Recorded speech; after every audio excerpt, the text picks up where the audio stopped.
Hi everyone, south Indian food viewers எல்லாருக்கும் வணக்கம். இன்னைக்கு நம்ம வெள்ளம் செய்யற இடத்துக்கு வந்திருக்கிறோம். இது எப்படி செய்யறாங்கன்னு பாத்தீங்கன்னா, பனைமரம் ஏறி தெளுவு, சுண்ணாம்பு தெளுவுன்னு சொல்லுவாங்க. ஒவ்வொரு இடத்துலயும் சுண்ணாம்பு தெளுவு எடுத்துட்டு அதுக்கப்புறம் ஒரு இடத்துல சேகரிச்சு அந்த இடத்துல இருந்து ஒரு கிட்டத்தட்ட ஒரு 1 மணி நேரம் 2 மணி நேரம் பக்கமா அந்த தெளுவு வந்து காய்ச்சி வெள்ளம் தயாரிக்கிறாங்க. குறிப்பிட்ட டைம் மட்டும் தான் இது பண்ணுவாங்க. சீசன் டைம் சொல்லுவாங்க. அதை பத்தின ஒரு வீடியோ தான் நம்ம பார்க்க போறோம். அண்ணன் வந்து பனைமரம் ஏறவர் வந்து இருக்காரு, கூட இருக்காரு. அண்ணா உங்க பேர் சொல்லுங்கண்ணா. என் பேர் காமராஜ். காமராஜ். எத்தனை மரம் ஒரு நாளைக்கு ஏறுவீங்க? ஒரு நாளைக்கு ஒரு 40 மரம் ஏறும். 40 மரம் ஏறுவீங்க. இது வந்து சீசன் டைம் சொல்லுவாங்களா? எந்த சீசன்ல வந்து கிடைக்கணும்? சீசன் டைம்ல டிசம்பர், ஜனவரி, பிப்ரவரி, மார்ச் 4 மாதத்துக்கு மட்டும் அந்த தெளுவு எடுத்து கீழே இறக்கி அதுக்கப்புறம் பார்த்தீங்கன்னா ஒரு இடத்துக்கு கூட்டு போயிட்டு அந்த இடத்துல காய்ச்சுவாங்க. ஒவ்வொன்றா பார்க்கலாம். இந்த வீடியோ ஸ்கிப் பண்ணாம பாருங்க, இன்ட்ரெஸ்டிங்கா இருக்கும். அதை தாண்டி இவங்களோட கஷ்டம். காலையில பார்த்தீங்கன்னா ஒரு 4 மணிக்கு ஸ்டார்ட் பண்ணுவீங்களா? 4:30 ஸ்டார்ட் பண்ணிடுவோம். 4:30 ரெகுலரா 4:30 ஸ்டார்ட் பண்ணி 10 மணி டைம் ஆயிருங்க சீசன் டைம். இப்போ வந்து சீசன் கம்மியாயிருச்சு. இப்போ ஒரு 6 to ஒரு 9 மணிக்கு வர. இது வந்து காலையில மட்டும் பண்ணுவீங்களா, சாயந்தரமும் பண்ணுவீங்களா? காலையிலயும் பண்ணுவோம், சாயந்தரம் 2 நேரமும் பண்ணுவோம். இப்போ சீசன் டைம்னா ஒரு 6 மாசத்துக்கு பண்ணுவீங்களா? சீசனே 4 மாதம். 4 மாசத்துக்கு பண்ணுவீங்க. ஆமாங்க. இப்போ இந்த வெள்ளம் வந்து எங்கெங்கெல்லாம் வந்து கொடுத்துட்டு இருக்கீங்க? இது வந்து நம்ம கிட்ட வந்து ஈரோடு, சேலம் இப்படி நிறைய பேர் கஸ்டமர், ரெகுலர் கஸ்டமர் வந்து எடுக்கிறாங்க. ரீசேல்ஸ் பண்றீங்க. பண்றவங்க அவங்களும் வந்து நம்ம கிட்ட எடுத்து. இப்போ பனம் தெளுவு பண்றதுக்கு ஒரு நாளைக்கு வந்து ஏறி இறங்கி எத்தனை லிட்டர் இது? அதாவது ஒரு 50 மரம் சீசன்ல ஏறுறோம் அப்படின்னா ஒரு 150 லிட்டர் தாங்க எடுக்க முடியும். ஒரு நாளைக்கு 150 லிட்டருக்குள்ள எத்தனை கிலோ நம்மளுக்கு வெள்ளம் கிடைக்கும்? 15 லிட்டர் தெளுவுக்கு வந்து 4 கிலோ வெள்ளம் கிடைக்கும். 4 கிலோ வெள்ளம் தான் கிடைக்கும். அது எவ்வளவு நேரம் நான் பண்ணுவீங்க? அது ஒரு 2 மணி நேரம் நம்ம மரத்துல இருந்து ஏறி போடுறோம். ஏறி இறக்கி கொண்டு போய் ஆலையில அந்த காய்ச்சற இடத்துல வச்சிடறோம். அந்த அடுப்புல போட்டு எரி விடுக்கலாம். அங்க ஒரு சுகர ஒரு 2 மணி நேரம் தெளுவை காய்ச்சணும். அப்பதான் அது அந்த பாத்திரத்து பாவு வரும். காய்ச்சி உடனே கொடுத்துருவீங்களா இல்ல நம்ம எப்படி லேட் ஆகுமா? இல்ல நாம காய்ச்சி அது உடனே கொடுத்தா உடஞ்சி போயிடும் இல்லைங்களா? அதனால நம்ம வீட்டுல வச்சிருக்கோம். இன்னைக்கு உற்பத்தி ஆகிறது அடுத்த வாரத்துக்கு தான் நம்ம சேல்ஸ் பண்ணுவீங்க. ஏன்னா உடஞ்சி போயிடும். காஞ்சா தான் உடையாம இருக்கும். நல்லா காய வைக்கணும். ஆமா ஆமா. ஒரு கட்டி மட்டுமே எவ்வளவு வெயிட் இருக்கும்? அதாவது நம்ம 2 விதமா பண்றோம். 200 கிராம் 300 கிராம் வர மாதிரி ஒரு இது பண்றோம். அப்புறம் 1 கிலோ சைஸ்ல பண்றோம். இப்போ நம்ம பனம் மரம் ஏற இல்லைங்களா, நம்ம மேல ஏறணும்னு இப்போ நீங்க அந்த முட்டி கட்டுறீங்கல்ல, இப்போ முந்தின நாளே சுண்ணாம்புலாம் தொடவி அதுக்கப்புறம் பாத்தீங்கன்னா அந்த சீவி இது பண்ணிடுவீங்களா? இல்ல நைட்டு பண்ணுவீங்களா இல்ல காலையில இப்ப ஏறங்களா தெளுவை இறக்கிக்கிட்டு சுண்ணாம்பு அடிச்சு அந்த பாலையை சீவி விட்டு உடனே வந்து கையிலேயே வச்சிருக்கீங்க? கையிலேயே வச்சிருக்கோம். இது சுண்ணாம்புனா என்ன சுண்ணாம்பு யூஸ் பண்ணுவோம்? இது வந்து கிளிஞ்சல் சுண்ணாம்புங்க. கிளிஞ்சல் சுண்ணாம்பு தான் பயன்படுத்த முடியும். மற்றபடி எந்த சுண்ணாம்பு இது வந்து உடம்புக்கு நல்லதுங்களா? நல்லதுதான். இது வந்து கெமிக்கல் ஒரு லாத்துல வந்து அந்த கிளிஞ்சல் எடுக்கிறாங்க. அது வந்து ஃபேக்டரியில வேவிச்சு நம்மளுக்கு நேரடியாக கொடுக்குறாங்க. இப்போ இந்த சுண்ணாம்பு தொடர்றதுனால இப்போ பதனியுமே சேல்ஸ் பண்றீங்க? பதனி நாம இப்ப சேல்ஸ் பண்றதுல நாம ஒன்லி கருப்பட்டி மட்டும் தான் பண்றோம். ஏன்னா நம்ம வில்லேஜ்ல இருக்கிறோம், அவுட்டர்ல இருக்கிறோம். ஒரு டவுன் சார்ந்த பகுதி வந்துச்சுன்னா நம்ம பதனி சேல்ஸ் பண்ணலாம். நொங்குல கிடைக்குமா உங்ககிட்ட? நொங்கு வந்து கிடைக்கும், அதிகமா கிடைக்காது. ஏன்னா நாம அதால தான் பதனி உற்பத்தி பண்றோம். ஏன்னா அந்த இதை சீ விடுறதுனால நொங்கு கிடைக்காது. உங்களுக்கு எத்தனை மரம் இருக்குது? நம்மளுது ஒரு 40 மரம் இருக்குதுங்க. 40 மரம். ஆமா ஆமா. எத்தனை வருஷமா பண்ணிட்டு இருக்கீங்க? 18 வருஷமா பண்ணிட்டு இருக்கோம். இதுதான் மெயின் தொழில்? இதுதான் மெயின் தொழில். இப்போ அன்சீசன் டைம்ல என்ன பண்ணுவீங்க? அன்சீசன் டைம்ல பவலும் தறி 2 போட்டுக்கிறோம். கூலிக்கு அப்படி ஓடிட்டு இது போட்டு. ஆனா இப்போ ஒரு மரம் ஏறுறீங்க இல்லையா, கிட்டத்தட்ட ஒரு 4 முட்டி கட்டி இருக்கீங்க. எல்லா மரத்துலயும் 4 முட்டி கட்டுவீங்களா இல்ல ஒவ்வொன்றிலயும் டிஃபரெண்ட்? அது பாலை இருக்கிறத பொறுத்து தான் கட்ட முடியும். பாலை இருக்கிறத பொறுத்து தான். சரி, 4 பால் இருக்குதுன்னா 4 முட்டி கட்டலாம். ஒரு மரத்துல 2 பாலை தான் இருக்கும். அப்ப 2 முட்டி தான் இருக்கும். இப்போ சீசனுங்கிறதுனால இப்போ குறைஞ்சிருச்சு. சீசன் டைம்ல மரத்துக்கு 4 முட்டி 5 முட்டி அப்படி இருக்கும். இப்போ இது எல்லாமே வந்து ஸ்டாக் ஏதாவது ஏற்றி வச்சுப்பீங்களா? இப்போ 4 மாசம் தான் உங்க சீசன். ஓரளவுக்கு வந்து பொருள் வந்து வெயிட்டா ஏற்றி வச்சுப்பீங்களா? அந்த மாதிரி தான் இருக்கா? அதாவது நாம வந்து ஸ்டாக் வச்சிருக்க முடியாதுங்க. இன்னைக்கு ப்ரொடக்ஷன் பண்றோமா, ஒரு வாரத்தில் கொடுத்தா தான் நம்ம வீட்டு செலவுக்கு இந்த மாதிரி இதுக்கு பண்ண முடியும். அதனால நாம ஸ்டாக் வைக்க முடியாது. நாங்க ரெகுலரா வாரம் கண்டா கொடுத்துருவோம். அது இன்னும் மற்றவங்க வியாபாரிங்க இருக்கிறாங்க இல்லைங்களா, ரீட்டைல பண்றீங்க, அவங்க வாங்கி ஸ்டாக் வச்சுக்குவாங்க. நீங்க வந்து கொடுத்துருங்க, அவங்க ரீட்டைலுக்கு வச்சு ஸ்டாக் வச்சு பண்ணுவாங்க. ஏன்னா நம்மளுக்கு அந்த அளவுக்கு வருமானம் வந்து இது சாப்பிடறதுக்கு உண்டான வருமானம் தான் கிடைக்குது. ஸ்டாக் வைக்கிற அளவுக்கு நம்மளுக்கு ஒரு மாசம் எவ்வளவு? இப்போ நம்ம 4 மாசம் பண்றோம் இல்லையா, ஒரு மாசம் உங்களுக்கு வருமானம் எவ்வளவு? மாசம் வருமானம்லாம் அப்படிலாம் கணக்க முடியாதுங்க, பண்ண முடியாது. ஒரு நாள் கணக்கு ஸ்டார்டிங்ல சீசன் ஆரம்பிக்குள்ளாரே ஒரு மாசம் சிம்மாவே போயிடும்.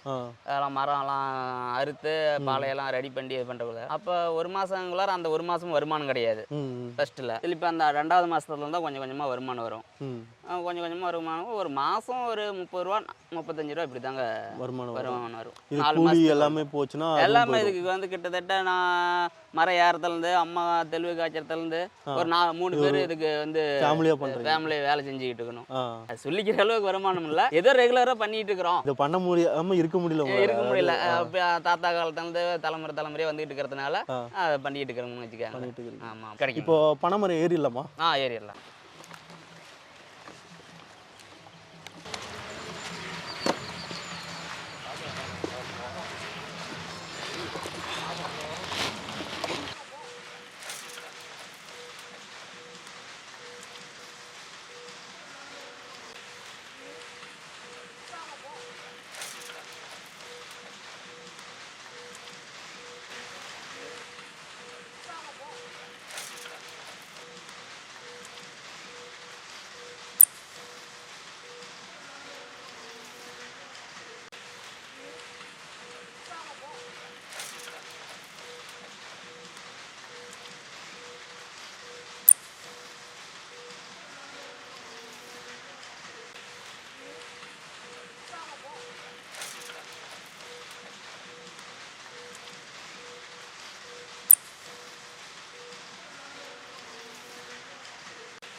நாளைக்கு வந்து இதுல வந்து ஊத்துறது எத்தனை லிட்டர் ஊத்துவீங்க? இதில் வந்து ஒரு 40 லிட்டர் ஊற்றுவோம். 40 லிட்டர் ஊற்றுவீங்க. எத்தனை கிலோ நம்மளுக்கு வெல்லம் கிடைக்கும்? நம்மளுக்கு வந்து ஒரு 8 கிலோ கிடைக்கும். 8 கிலோ கிடைக்கும். எவ்வளோ நேரம் நம்ம வேலை செய்யணும் இதுக்காக? இதுக்கு வந்து இப்போ 2 மணி நேரம் இந்த அடுப்புலேயே விடணும்னா இந்த பனை வெல்லம் அந்த பதத்துக்கு வரும், எரிஞ்சு அப்படி சுண்டும்.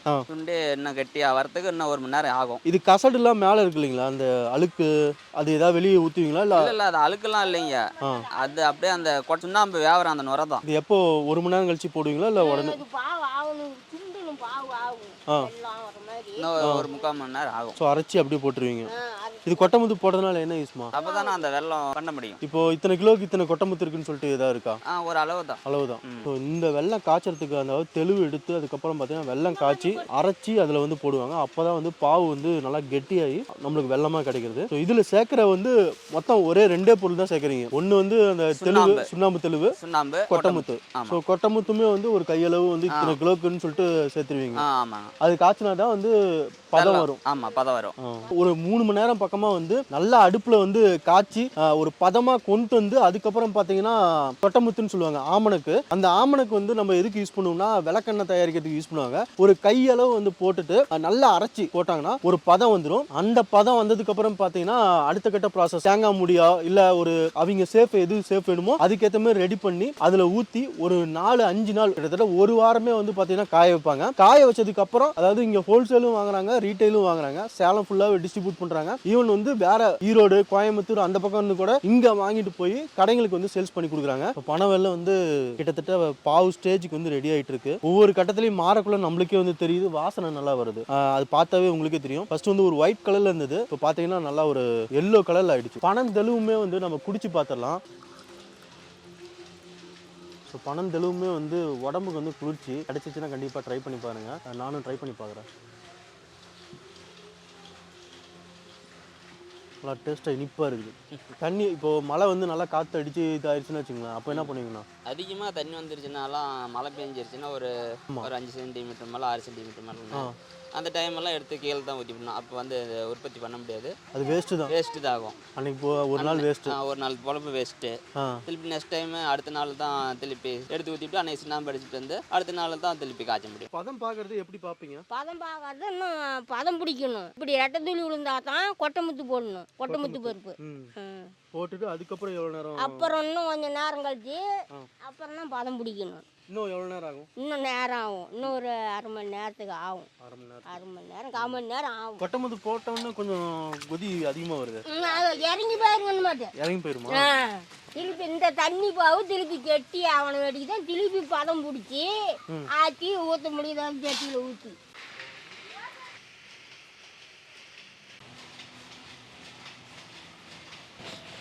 இதில் எவ்வளோண்ணா போகுது ஏக்கரா? போட்டால் கெட்டி ஓடுது வர அதான் பாஞ்சக்கறது. அது ஒட்டிக்கணுமா இல்லை? கெட்டி ஓடி போயிடணும், ஒட்டக்கூடாது. ஒட்டக்கூடாது. ஒட்டனாக்கா பதம் சிக்காத மாதிரி கெட்டி ஓடுறா இது பண்ணிவிட்டு இப்படி அடிச்சிங்கன்னா பதம் சிக்கன மாதிரி. இதில் வந்து நம்ம தண்ணியில் வந்து நல்லா இது பண்ணுவோம் பதம் பார்க்கறதுக்கு. பதம் பார்க்கறது பதம் பிடிச்சி ஆற்றி ஊற்றுறது. இப்படி அடித்தோம்னா அது ஓடிடணும். படாருன்னு உளுந்துடணும் அடிச்சு. பாஞ்சிச்சு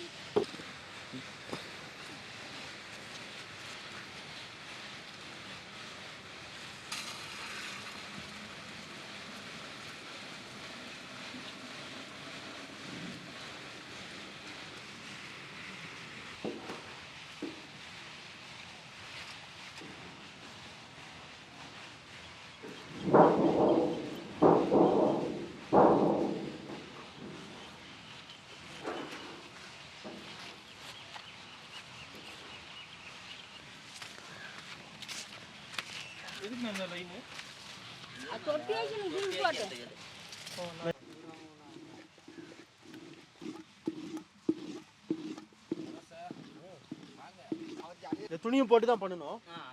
ஈர துணியை போடணுமா? அப்பதான் அந்த பாவு ஈரமாக இருந்தால் தான் அந்த வேஸ்ட்டாக ஒரு பாவு அந்த துணி இழுத்துக்கும். அந்த கொட்டமத்து அரிசி போட்டோம்ல பாவு பதம் சேர்க்கறதுக்கு, அந்த எண்ணெயெல்லாம் வந்து இந்த ஹோல்ஸ் வழியாக தான் வெளியே வரும்.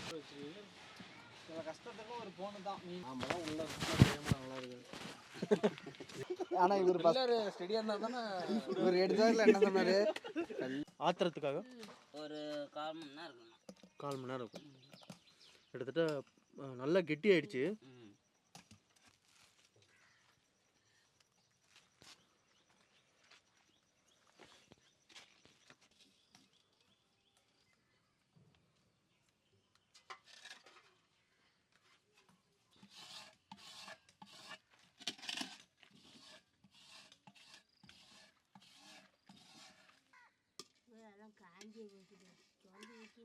குடிய டேஸ்ட் பார்த்துக்கலாம். வெல்லம் பார்த்தீங்கன்னா பானையிலேருந்து ஊற்றி போக மீதி வந்து நாட்டு சக்கரை மாரி இருக்குது. பார்த்தீங்கன்னா தெரியும். டேஸ்ட் பார்த்துடலாம்.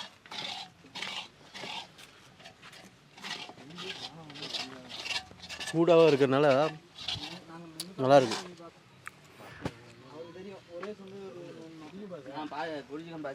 வெள்ளம் டேஸ்ட்டு சூப்பராக இருக்கணும். ஸோ ஜலகண்டாபுரம் வந்துட்டு சேவியூங்கிற ஒரு ஊரில் வெள்ளம் இந்த இடத்துலலாம் பண்ணிட்டு இருக்காங்க அப்படின்னு சொல்லிட்டு நம்மளுக்கு காட்டினது பார்த்தீங்கன்னா பாண்டி, அதுக்கப்புறம் பார்த்தீங்கன்னா உங்கள் பேர் சொல்லுங்கள். முருகன். இவங்க 2 பேர் தான். எந்தெந்த இடத்துல சுத்தமாக பண்ணுறாங்க, எவ்வளோ வெள்ளம் பண்ணுறாங்க, ஏன்னா வந்து ஒரு ஃபேமிலிக்குன்னு பண்ணுவாங்க. அதுக்கப்புறம் பார்த்தீங்கன்னா பிஸ்னஸ் ஓரியன்டாக இருக்கிறவங்களையும் தனியாக பிரித்து நம்மளுக்கு வந்து ஆல்ரெடி ஒரு வீடியோக்கு வந்து ஹெல்ப் பண்ணார் பாண்டி. அதுக்கப்புறம் இப்போ கூட்டிகிட்டு வந்ததும் பார்த்தீங்கன்னா பாண்டி தான் இந்த இடத்துல பண்ணுறாங்க. நம்மளால் கான்டாக்ட் வந்து ரொம்ப கால்ஸ் வந்து ரொம்ப அதிகமாக வருது. லாஸ்ட் வீடியோ இவர் வந்து எவ்வளோ வந்து சேல்ஸ் கொடுக்கணுமோ அவ்வளோ கொடுப்பாரு. அதனால் இவரோட கான்டாக்ட் நம்பர் போட்டு இவருக்கு ஒரு வீடியோ சிறப்பாக பண்ணி கொடுங்க அப்படின்னு சொன்னார். லாஸ்ட் டைமும் பண்ணதுமே நல்லா ரெஸ்பான்ஸ் கொடுத்தீங்க, ரொம்ப நன்றி. உங்களுக்குமே வேணும்னு நினச்சிங்கன்னா இவங்களோட கான்டாக்ட் நம்பர் டீட்டெயில் எல்லாமே வந்து பார்த்தீங்கன்னா டிஸ்கிரிப்ஷன் ஆட் பண்ணுறேன், செக் பண்ணி பாருங்கள். இவங்களோட லொக்கேஷனுமே ஆட் பண்ணுறேன். இல்லை நான் ஒரு பல்காக பர்ச்சேஸ் பண்ணுறேன், டேரெக்டாக வந்து பார்த்துட்டு ஒரு ஆர்டர் கொடுத்துட்டு போகிறேன் அப்படின்னாலுமே இவங்களோட லொக்கேஷன் டீட்டெயில்ஸுமே ஷேர் பண்ணுறேன். ஸோ கண்டிப்பாக இந்த வீடியோ பிடிக்கும்னு நினைக்கிறேன். பிடிச்சிருந்துச்சுன்னா உங்களோட சப்போர்ட் இவங்களை மாதிரி ஆளுங்க கண்டிப்பாக தெரிவிங்க. வந்து டேரெக்டாக வாங்கினாலும் சரி, இல்லை ஆன்லைனில் வாங்கினா இருந்தாலும் சரி, இவங்க ஃபஸ்ட் டைமாக வந்து இதை எடுத்து பண்ணி கொடுக்குறாங்க. ஆன்லைனில் வந்து பார்த்தீங்கன்னா உங்களோட கான்டாக்ட் நம்பரும் கொடுத்துட்றேன். ஸோ செக் பண்ணி பாருங்கள். நெக்ஸ்ட் வீடியோவில் பார்க்கலாம். பாய்.